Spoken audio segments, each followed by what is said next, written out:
What's going on, everybody? Hope you're all having a fantastic day today. Now, ladies and gentlemen, today I wanted to go ahead and discuss with you guys why I personally believe Sledgehammer Games cannot catch a break when it comes to Modern Warfare 3. No matter what they do, no matter how hard they try, I feel like the community still just gives them the absolute most crap. And again, I don't know if this is going to affect the future of their communication or not, but we're going to go ahead and discuss, showcase a lot of examples, and of course, leave your opinions down below in the comment section on how you feel about this overall topic. But, ladies and gentlemen, before we go ahead and dive deep, if you do enjoy what you hear today, want to hear some more content involving Modern Warfare 3 or even X-Defiant, don't forget to go ahead and subscribe and hit that bell. Post daily here at 8 in the morning Eastern Time. And last but not least, if you guys want to catch some live streams, we stream over on Kick. That usually goes live around 1 p.m. Eastern Time. You can find a link to that down in the description of this video, along with all my other socials like Twitter and Discord. Alright, so ladies and gentlemen, just recently, Sledgehammer Games went ahead and fixed up the movement in Modern Warfare 3. They admitted they did a few things, before the official game launched. A lot of the community didn't enjoy it, so they reverted it and also fixed the other few things around to make sure everything was smooth. And honestly, the movement has been feeling pretty darn good. It's honestly exactly what I want out of a game that has these type of maneuvers. It is honestly, in my opinion, a nice middle ground between, something a lot of the, the newer community wants, or just the cracked out community when it comes to like jetpack CODs, Black Ops 4, that very fast-paced out gameplay. It's a nice middle ground between that and then obviously your traditional Call of Duty games like Call of Duty 4 up to Black Ops 2, where it's run and gunny, but it wasn't absolutely absurd. This is a pretty decent middle ground, And somehow, some way, the community is still finding a way to say that it's still not cracked enough. Because for some reason, even though we have come to the conclusion that we don't want tac sprint to reset off of slide canceling, people are still saying that it's not resetting. They're not getting their tac sprint fast enough after slide canceling a bunch. And I'm watching the gameplay, and they're literally hitting the slide cancel maneuver every half a second without, nothing else matters besides slide canceling. There's no such thing as running. There's no such thing as engaging in a gunfight. They are moving. They're on the move. And again, I don't hate on any type of play styles, but of course you're going to not have your tac sprint. The whole purpose of the tac sprint is that it regens when it runs out. So yes, you can slide cancel a couple of times, but you're still not letting your tac sprint completely regenerate to the max amount that you can have. So you're running right through it again, which, yes, again, you don't have as much tac sprint as you would starting out the game or, holding off and not using it for a certain amount of time. You're not going to have that much because usually when you're slide canceling, you're going right back into a tac sprint, which means you're constantly using it up. The whole purpose was for it to not reset. Modern Warfare 2019, the slide canceling was obnoxious because it introduced a bug that allowed tac sprint to regenerate, which basically made it to the point where, especially in S&D, if you want to compete in the thick skill-based matchmaking lobbies, you had to learn how to slide cancel because slide canceling equals more tac sprint, which is very crucial to get to head glitches faster than your opponents, especially with the fast time to kill in Modern Warfare 2019. All it took was a couple of shots, so you wanted to get to the power positions a lot faster. So it became an exploit over something that's just a maneuver to use in gunfights. And here we are with the perfect in-between. It doesn't reset tac sprint. Tac sprint still regenerates no matter if you're running or if you're sliding or anything of that sort. The only difference is that when you slide cancel a couple of times, it doesn't automatically give you a massive boost of, tac sprint anymore. So instead of sliding being an exploit, it's more of a skill gap now. You use it when you're ready to go into gunfights or if you're trying to maneuver a specific way. It doesn't have to be used 24/7. And again, people are still saying that it's not fixed. It's not right. No matter what they do, no matter how hard they try, people they will not be happy with what's presented. And another thing that's going on right now, actually, Sledgehammer Games went over on Reddit. As you can see right here on Twitter, Ask Us Anything. Join us on Reddit tomorrow at 12 p.m. PT as we respond to feedback and answer your questions about Modern Warfare 3 multiplayer. Now, I am recording this video the day of this event here. It depends on how much they answer. I might make a video about this tomorrow. But at the end of the day, if you go over to this page, you will see nothing but skill-based matchmaking, skill-based matchmaking, skill-based matchmaking, skill-based matchmaking, skill-based matchmaking. And we all know they can't talk about it. We all know they're not allowed. They'll probably get fired by Activision. It's as blatant as day.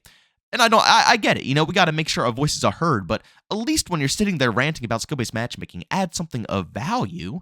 They're trying to step out and they're trying to communicate with us. and we're giving them absolutely nothing. We're complaining about fixes that are nothing crazy, and then we're also complaining about stuff that is out of their reach, out of their control. We could be touching upon so many different crucial points to Sledgehammer games and giving them really good feedback to help improve upon the game.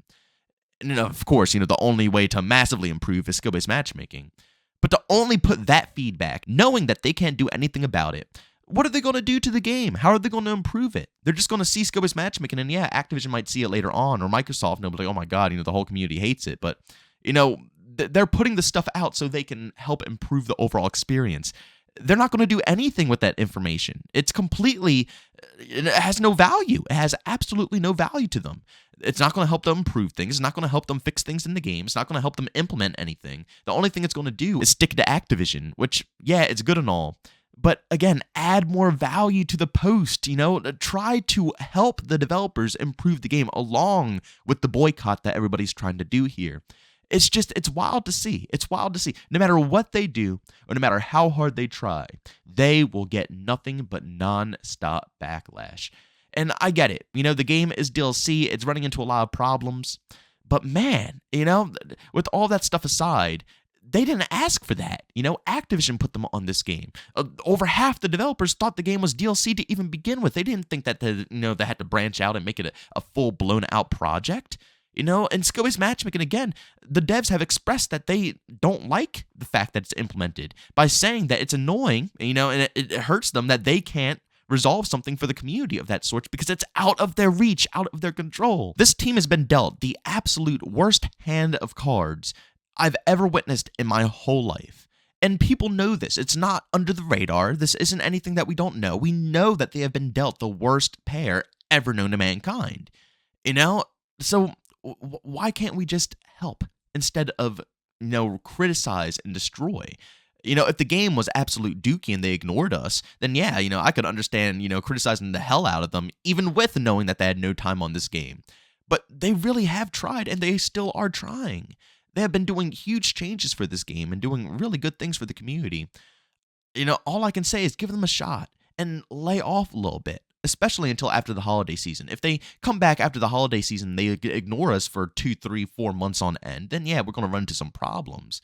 But man, like I said, when they're asking for criticism, give them good criticism. The funny thing is that I'm willing to put money on this. In the experimental playlist, when they have if they allow people to have open comments about things, which I'm assuming that they're not going to do because obviously that would give them zero feedback for the reason that I'm about to explain right now. They're probably going to have already pre-programmed answers that you have to select, like a typical survey. But if they actually had, an optional one where you can fill in your own details instead of picking one of the, the options that they've given you, I guarantee over half the community will completely ignore what we are trying to work on in the experimental playlist and just say skill-based matchmaking this, skill-based matchmaking that. Oh, cool, it could be interesting, but skill-based matchmaking has ruined it. Like, I get it. Again, you want to stick it to them, but they're trying to get feedback out of these things. And I just know that's how the community would react. They would completely ignore the feature that they are trying to fix just to go ahead and push their own personal agenda.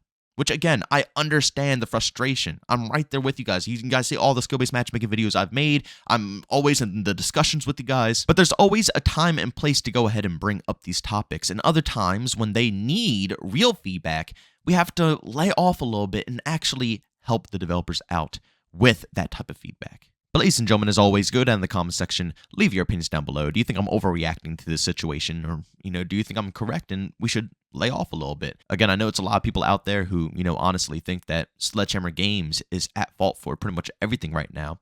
And at the same time, they might have some say in a lot of the things that went wrong, and they might not have, and they have been handed this, quote-unquote DLC and been told to just do the best with it. Do what you can do. At the end of the day, I like the way that they're handling the situation, and I appreciate the way that they're communicating with us. And I hope the community doesn't push that away by jamming the same things at them over and over and over again. But ladies and gentlemen, as always, if you enjoyed today's video, leave a like. If you hated it, leave a dislike. Don't forget to subscribe and hit that bell if you want to be notified for more content just like this. And last but not least, if you want to catch my live stream, I do it over on Kick. Usually it starts at 1 p.m. Eastern Time, and you can find a link to that down in the description of this video. But as always, thank you for tuning in, and I'll see you on the next one. Peace out.